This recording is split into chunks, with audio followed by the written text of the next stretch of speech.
UP उपचुनाव में मायावती और आकाश ने मतदान से पहले ही क्यों कर दिया सरेंडर।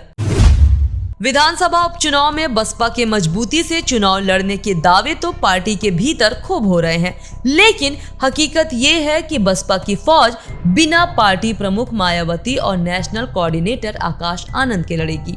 पार्टी के दोनों शीर्ष नेता उपचुनाव में अपने प्रत्याशियों के लिए प्रचार नहीं करेंगे।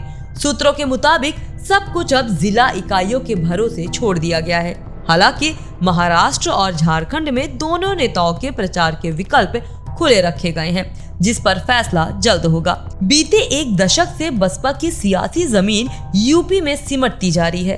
भले साल 2019 में बसपा के 10 सांसद थे, लेकिन 2024 के परिणामों को देखते हुए ये साफ कहा जा सकता है कि वो गठबंधन का असर था, न कि केवल बसपा का। 2024 में जब बसपा अकेले चुनाव मैदान में उतरी तो वह एक बार फिर साल 2014 की तरह शून्य पर पहुंच गई। 2022 के विधानसभा चुनाव में भी बसपा का केवल एक ही उम्मीदवार जीत सका था। 2024 में जब कोर वोट बैंक भी खिसका तो बसपा ने उपचुनाव में उतरने का फैसला किया ताकि वो अपनी सियासी जमीन को फिर पा सके। पार्टी ने प्रत्याशी भी तय किए। मायावती तमाम राजनीतिक मुद्दों पर हमलावर भी रहीं। ऐसे में उम्मीद जताई जा रही थी कि वो प्रचार करने निकलेंगी और बसपा पूरी मजबूती से इस चुनाव में लड़ती दिखेंगी। हालांकि अब ये तय हो गया है कि पार्टी अपने नेता के भूते नहीं बल्कि काडर की ताकत से ही लड़ेगी। दोनों नेता उपचुनाव में प्रचार से दूरी बनाए रखेंगे। राजनीतिक जानकार मानते हैं कि अगर मायावती और आकाश खुद प्रचार की कमान नहीं संभालते हैं तो एक बार फिर पूरा चुनाव भाजपा और सपा के बीच ही सिमट जाएगा, ठीक उसी तरह से जैसे साल 2022 का विधानसभा चुनाव सिमटा था। कांग्रेस को 2 जबकि बसपा को 1 पर ही जीत मिली थी। जानकार मानते हैं कि मायावती और आकाश के प्रचार से किनारा करने को एक बार फिर बसपा के लिए मुसीबत मान रहे हैं और उसे रेस से बाहर देख रहे हैं।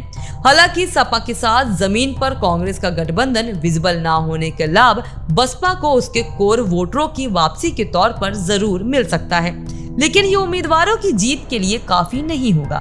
बसपा की तरफ से इशारा होने के बाद जिलों में बसपा इकाइयों की कोशिश प्रत्याशियों के समर्थन में तेज हो गई है।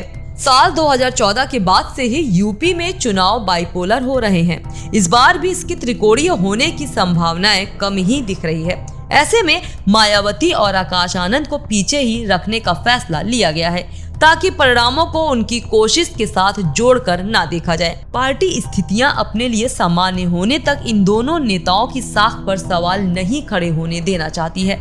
जानकारों के मुताबिक जिस तरह साल 2024 के लोकसभा चुनाव के बीच से आकाश को एक झटके में किनारे करके उन्हें सुरक्षित किया गया था, उसी से इस फैसले को भी जोड़कर देखा जा रहा है। इस चैनल को देखने के लिए आप इसे लाइक, शेयर और सब्सक्राइब करें।